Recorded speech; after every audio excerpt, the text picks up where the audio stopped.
The heat between them was wilder than the river. Every morning before the sun fully rose, he walked along the riverbank with steady steps, his mind already busy with the weight of the day ahead. The river flowed beside him, wide and calm on the surface but strong underneath.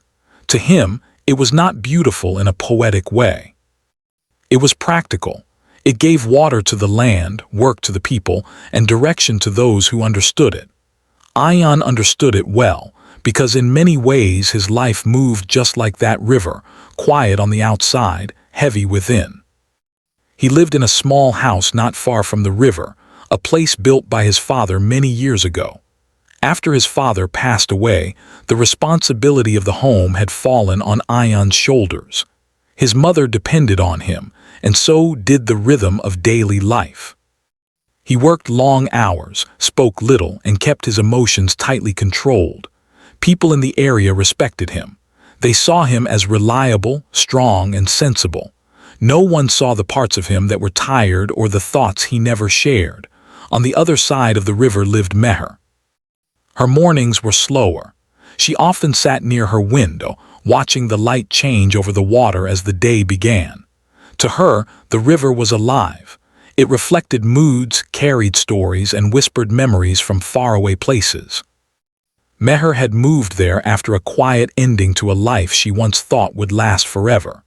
She did not run from pain, but she had learned to live with it softly, the way one learns to live with a scar. Meher worked from home, translating old letters and handwritten journals for people who wanted to preserve family histories. Words mattered deeply to her. She believed every life held meaning, even if it was never spoken aloud. The river to her was like a long sentence that never ended, always moving forward, always saying something new. Though Ion and Meher lived close, their paths had never truly crossed before. They existed in separate routines, separated not just by water but by habit. That changed on an ordinary afternoon that felt unimportant at first. Ion had stopped near the river to fix a loose rope tied to a small wooden boat. His hands moved with care, focused and practiced. Meher had walked down to the river with a notebook, hoping the sound of water would help her concentrate. She stood at a distance at first, not wanting to disturb him. When the rope slipped again and fell into the water, she instinctively stepped forward. "You might want to tie it higher," she said gently. Ion looked up, surprised by the sound of her voice. He had not noticed her before. For a moment, neither of them spoke. The air between them felt still, like the pause before a thought becomes clear. "You're right," he said after a moment, his voice calm but guarded. She smiled slightly and nodded, stepping back again. He retied the rope, this time more securely. When he was done, he wiped his hands and glanced toward her once more. "Thank you," he said. "You're welcome," she replied. "The river can be tricky." He gave a small smile at that. "It always is." That could have been the end of it. Two strangers exchanging a few words before returning to their separate lives. But something about the moment lingered. Not because it was dramatic, but because it felt natural, like a missing piece quietly falling into place. Over the next few days, they began noticing each other more. Ion saw Meher sitting near the river, writing or reading, her expression thoughtful. Meher noticed Ion walking by each morning, his steps steady, his posture firm. They did not speak every time, but there was a growing awareness, a shared recognition that did not need explanation. One evening, as the sun dipped low and painted the water in soft gold, Ion found Meher standing close to the edge, watching the current carefully. "Are you looking for something?" he asked. She shook her head. "No, just listening." "To the river?" "Yes," she said. "It sounds different at this time." He listened then, really listened, and realized she was right. The river's voice had changed, slower and deeper, like it was thinking. "I never paid attention to that," he admitted. She looked at him, curious. "You live so close to it." "I do," he said, "but I only see what it's for, not what it is." Meher considered that for a moment. "Sometimes that's how we treat people too."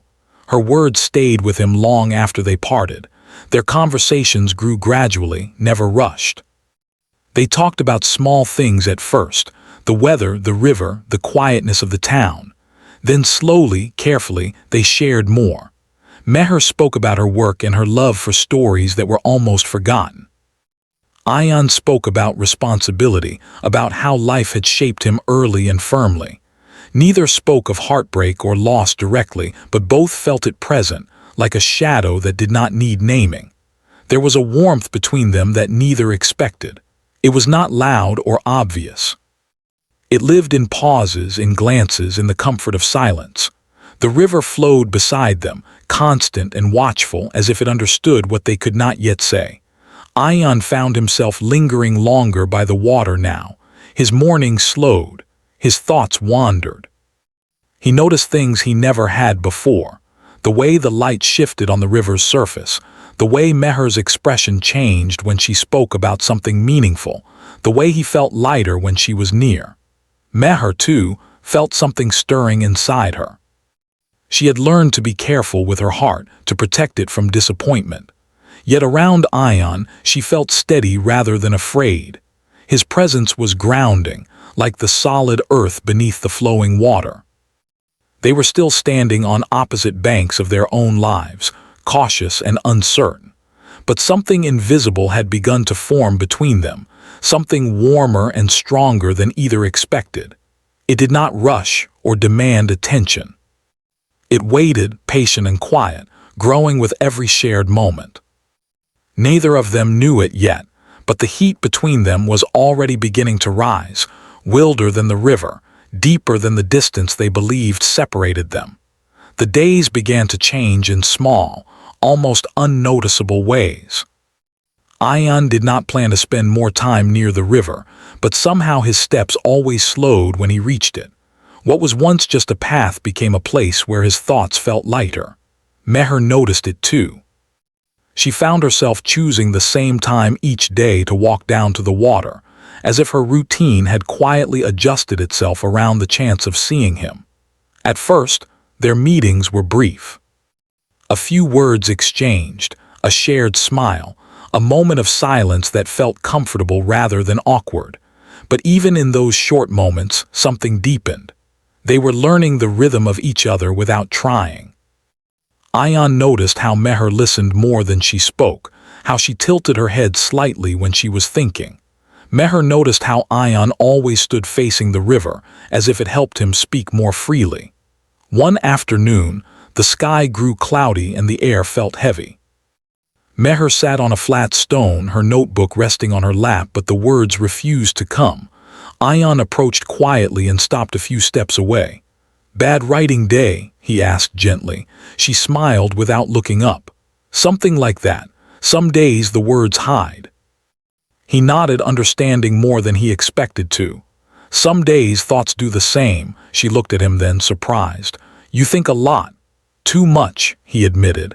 They sat there, not speaking for a while.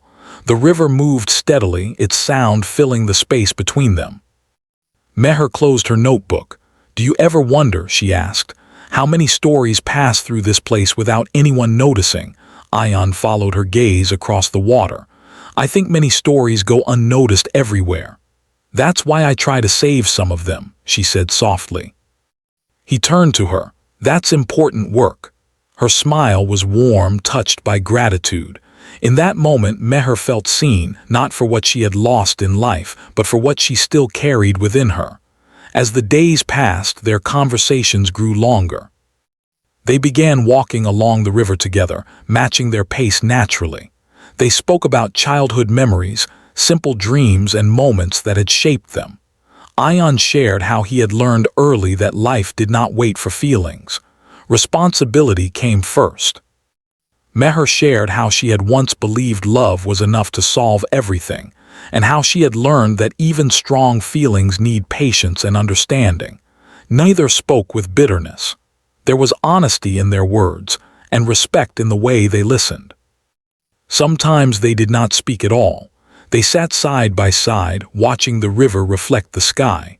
Those quiet moments felt just as meaningful. Silence with the right person did not feel empty. Ayan noticed that he laughed more around Meher. It surprised him.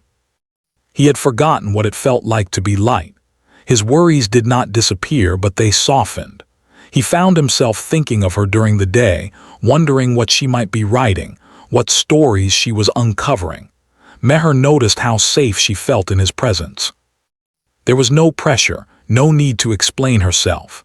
Ayan did not ask questions that forced answers. He accepted her pauses, her quiet moods. That acceptance slowly melted the walls she had built around her heart. One evening, the river rose slightly after a day of rain. The water moved faster, louder than usual. They stood watching it together. "It changes so quickly," Meher said. "Yes," Ayan replied, "but it always finds its way forward." She glanced at him.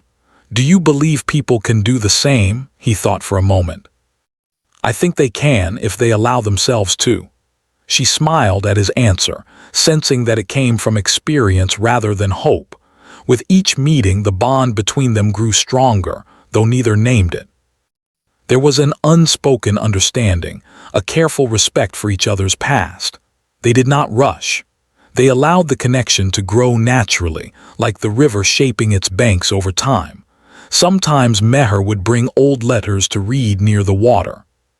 She shared fragments of other people's lives with Ayan, voices from the past that still carried emotion.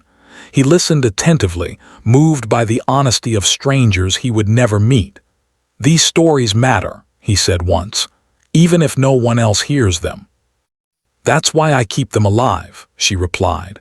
In those moments, Meher realized how deeply Ayan valued meaning, even if he rarely spoke of it.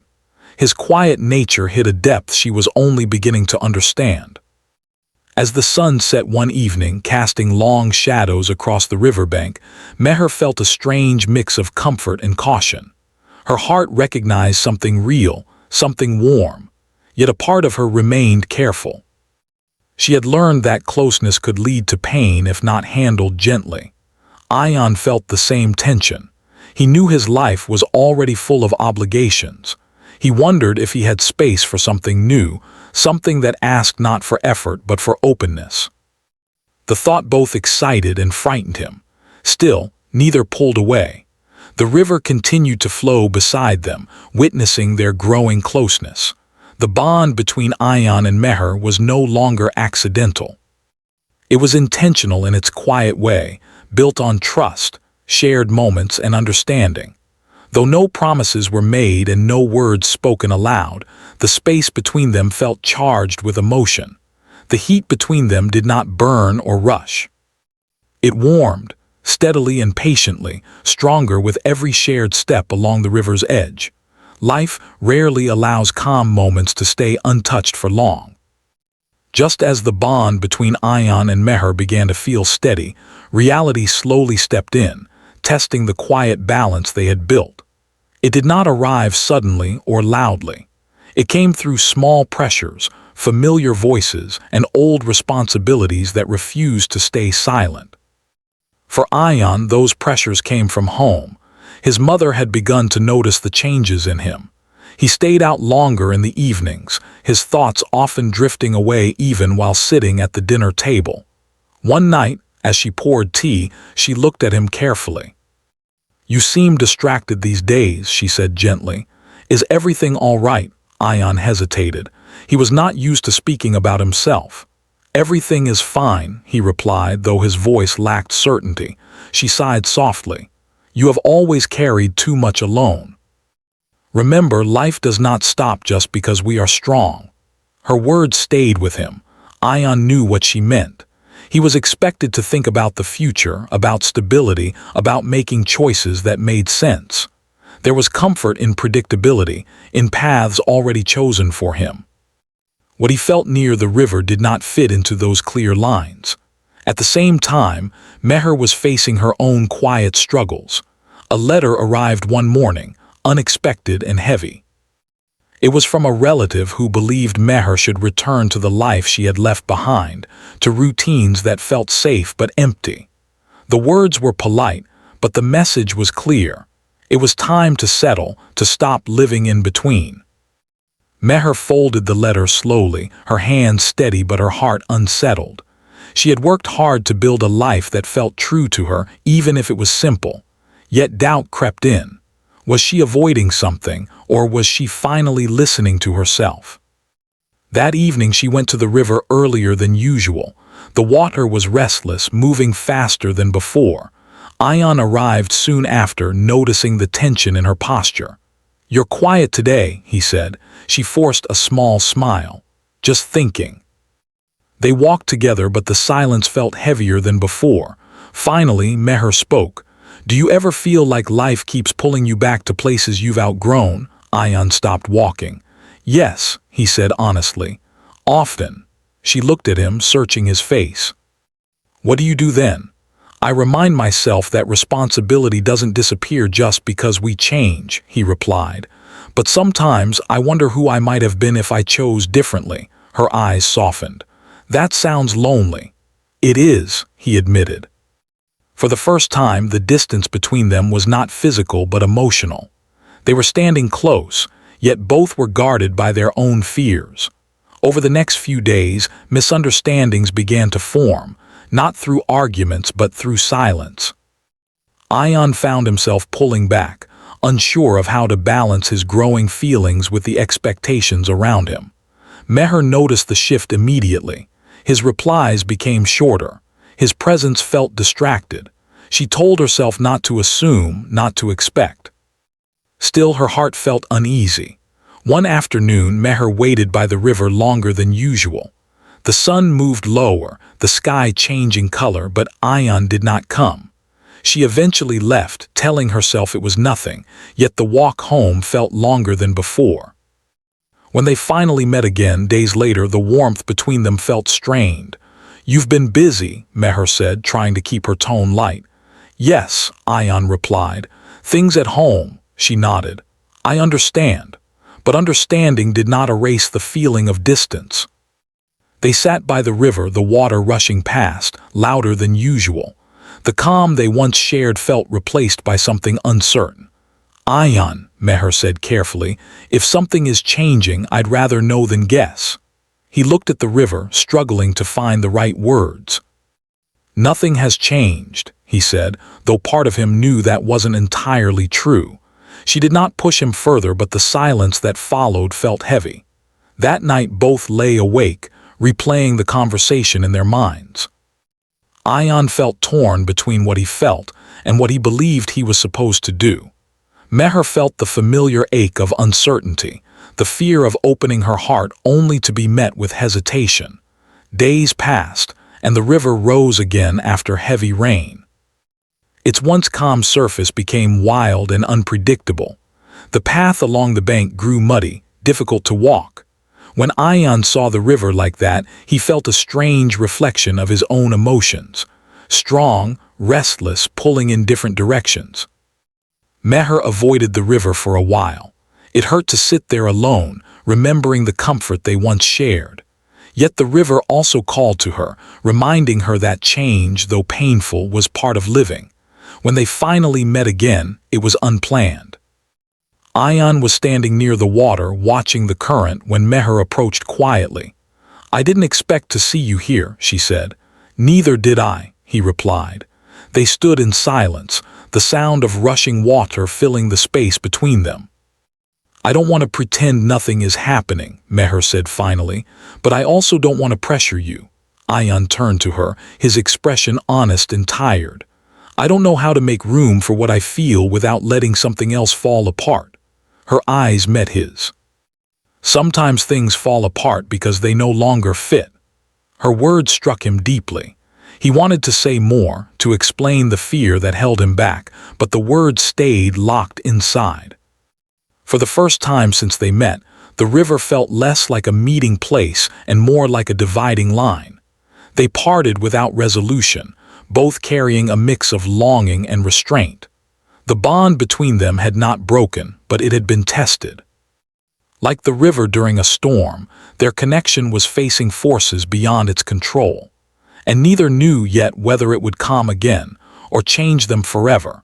The days after their last meeting felt heavier than any silence they had known before. Ayan and Meher both returned to their routines, but nothing felt the same. The river still flowed, the town still moved at its slow pace, yet inside them, something restless refused to settle. Ayan tried to focus on work and home, telling himself that distance was necessary. He reminded himself of duties, of promises made long ago, of the steady life he had built through discipline. Yet every quiet moment pulled his thoughts back to the river, to Meher's voice, to the way she listened as if his words mattered. He felt a pressure in his chest that he could not explain away with logic. His mother noticed his silence growing deeper. One evening, as they sat together after dinner, she spoke again. "You carry storms inside you," she said softly. "I see it in your eyes." Ayan looked down at his hands. "Some storms don't have names," he replied. She reached out and rested her hand over his. "Then you must still face them. Ignoring them does not make them disappear." Her words stayed with him long into the night. Meher, on the other hand, tried to pour herself into her work. She read old letters, translated faded handwriting, and lost herself in stories of people who had loved, lost, and lived fully. Yet no matter how hard she focused, her mind drifted. She found herself pausing, staring out the window, imagining the river at dusk. She wondered if she had asked for too much by wanting honesty. She had promised herself long ago that she would never again accept half answers or quiet avoidance. Still, the thought of losing what she and Ayan shared made her chest ache. One evening, unable to stay away any longer, Meher walked back to the river. The sky was overcast, the air thick with the promise of rain. The water moved fast, restless and loud. She stood at the edge, letting the sound wash over her thoughts. She did not expect to see Ayan there. He stood a short distance away, watching the current with a tense expression. When he noticed her, both froze. For a moment, neither moved nor spoke. The space between them felt charged, filled with unspoken words. "I didn't know you'd be here," Meher said quietly. "I come here to think," Ayan replied. "Even when it confuses me." She nodded. "It does that." They stood side by side, the river roaring louder than before. The wind picked up, tugging at their clothes as if urging them to speak. "Ayan," Meher said, her voice steady despite the emotion beneath it, "I can handle uncertainty. What I can't handle is silence." He closed his eyes briefly, then opened them again. "I never wanted to hurt you." "I know," she said, "but sometimes not choosing is also a choice." Her words cut deeper than anger ever could. "I'm afraid," he admitted finally, "afraid that if I step forward, I'll fail at everything else." She turned to him fully then. "And are you not afraid of what happens if you never step forward at all?" He had no answer.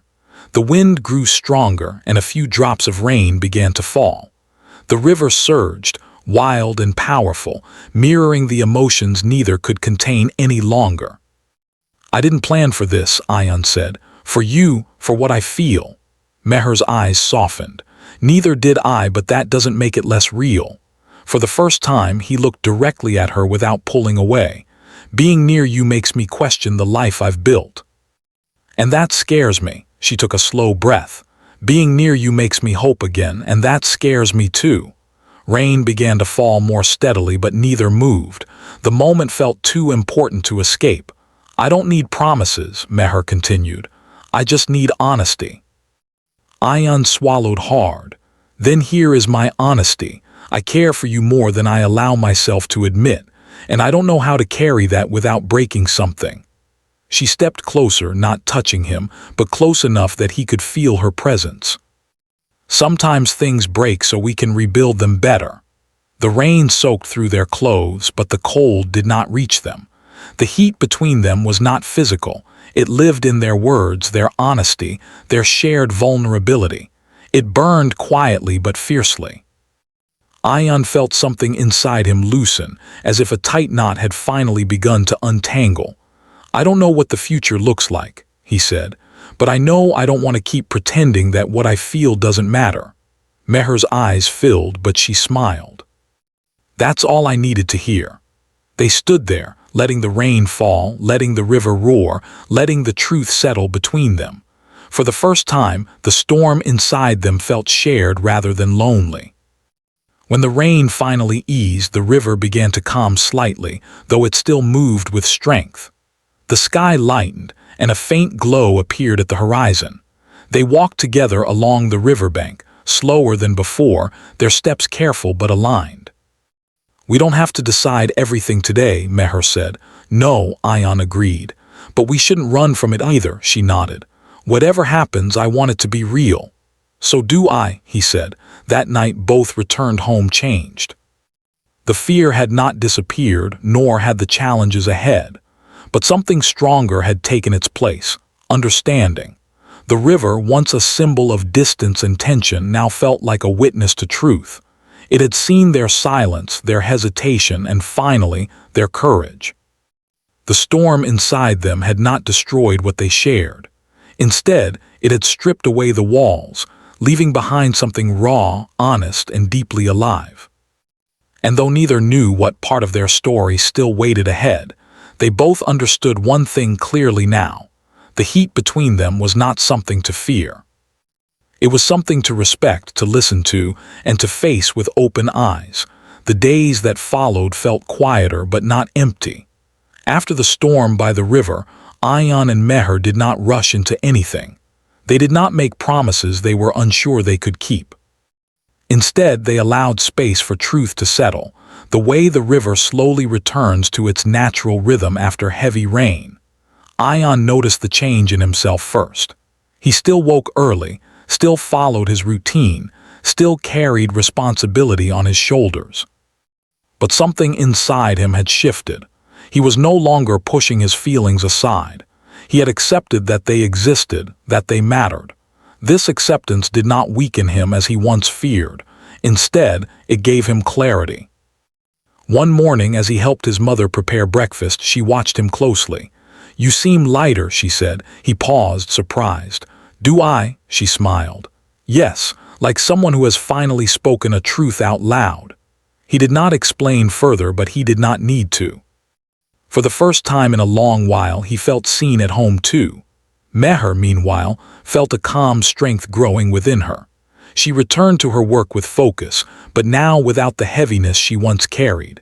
She had faced her fear of silence and spoken honestly. No matter what the future held, she knew she had not betrayed herself. She still walked to the river often, but now she did not wait with uncertainty. Sometimes Ayan was there, sometimes he was not. And that was okay. When they did meet, their conversations were gentle and real. They spoke openly without hiding behind careful pauses. They talked about challenges ahead, about time, about patience. They also spoke about small joys: the sound of birds in the morning, the way the river reflected the sky, the comfort of shared understanding. One evening, as the sun painted the water in soft colors, Ayan said something he had never allowed himself to say before. "I don't know if my life will ever be simple," he said, "but I want it to be honest." Meher nodded. "That matters more than certainty." They walked along the riverbank, their steps slow, not because they were unsure, but because they were present. There were moments when doubt returned. Old fears do not disappear easily. Sometimes Ayan worried about disappointing others. Sometimes Meher worried about trusting hope again. But now, instead of retreating into silence, they spoke. That made all the difference.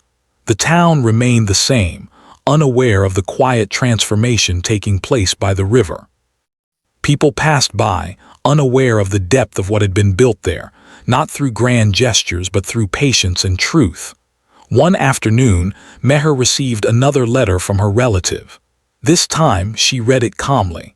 The words no longer unsettled her. She folded the letter and placed it away, knowing that her life did not need approval to be valid. Later that day, she shared it with Ayan. "What will you do?" he asked. "I'll stay where I feel like myself," she said simply. He smiled. "That sounds right." The river continued to flow, steady and strong. It no longer felt like a boundary. It felt like a reminder that life moves forward whether we fear it or trust it. As weeks passed, their bond settled into something deep and grounded. It was not dramatic or loud. It did not demand attention. It existed in shared walks, in quiet smiles, in knowing glances that spoke without words. They learned that not all meaningful connections are meant to follow a perfect path. Some are meant to teach courage. Some are meant to awaken parts of us we thought were asleep forever. One evening, as they stood by the river one last time before Meher planned a short trip for work, she looked at the water thoughtfully. "No matter where this leads," she said, "I'm grateful." "So am I," Ayan replied. "You changed the way I see things," she smiled. "You did the same for me." They did not promise forever. They promised honesty, respect, and effort. That felt enough. As Meher walked away, the river reflected the fading light, calm yet alive. Ayan watched until she disappeared from view, his heart full, not with fear, but with quiet confidence. The heat between them had never been reckless or consuming. It had been steady, powerful, and transformative, wilder than the river not because it destroyed, but because it reshaped. And as the river continued its endless journey forward, so did they, changed, grounded, and finally at peace with the truth of what they had shared.